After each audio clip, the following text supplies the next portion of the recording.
How's it going? This is Joshua Marsh. This is a chemistry Moodle tutorial for you to introduce you to the Moodle site, what's going to be on here, how you're going to use it, what resources are here for you, and how to utilize those resources. So first off, we've got announcements here. This is where I will post things that are not within the typical week that may be different or different resources for you.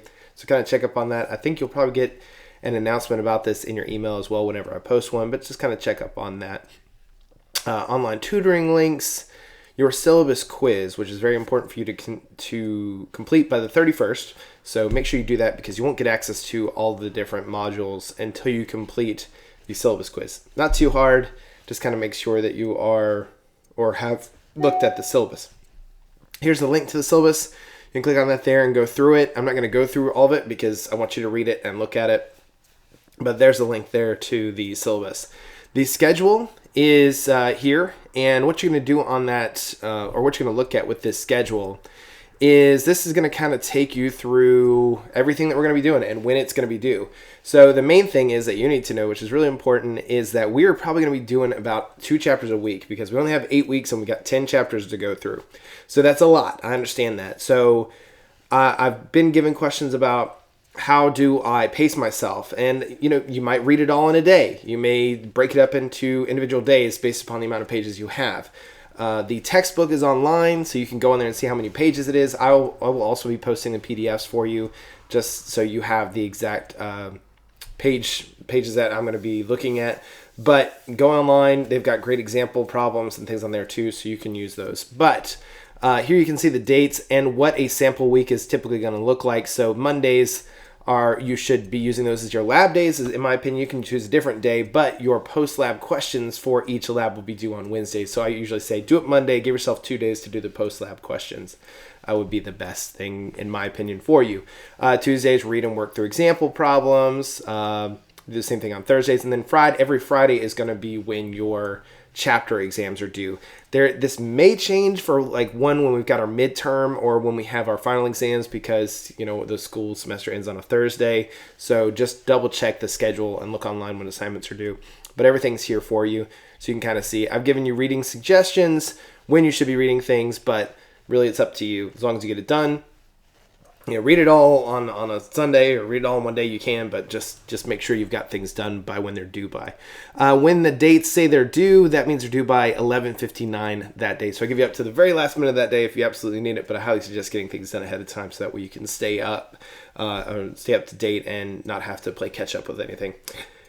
Yeah, so that is the schedule.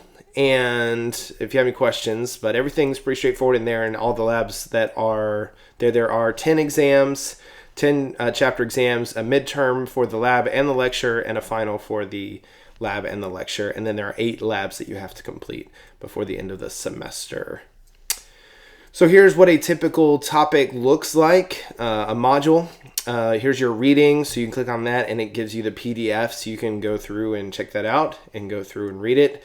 In regards to the PDF, it's pretty straightforward. I highly recommend reading that all, noting the bolded areas and the bolded terms, and going through example problems because those are really helpful and they're very similar to what your chapter exam questions are going to be like. So, for example, they're kind of this blue background examples. I would definitely work through those. Make sure you get the answers from the example problems, and if you have any questions, let me know.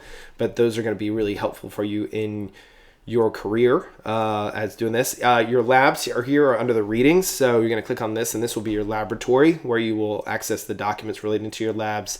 And some of these things are in your kit, some of these things are on here, and it'll walk you through. So it'll say here's what's in your kit, here's what's in this section. So just make sure you look at that every week.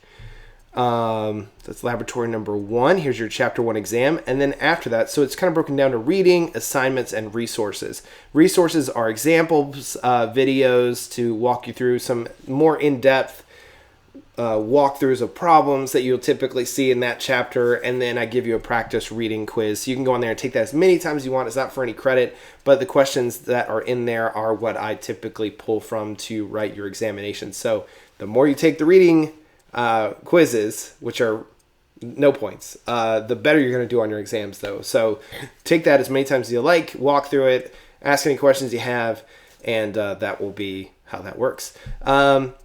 Yeah, so your midterm and your final will all be on Moodle, and everything's here for you. And if you have any questions, kind of post them on here or shoot me an email, and we'll be good to go. So, excellent. That's the walkthrough. Cool. All right, thanks, guys.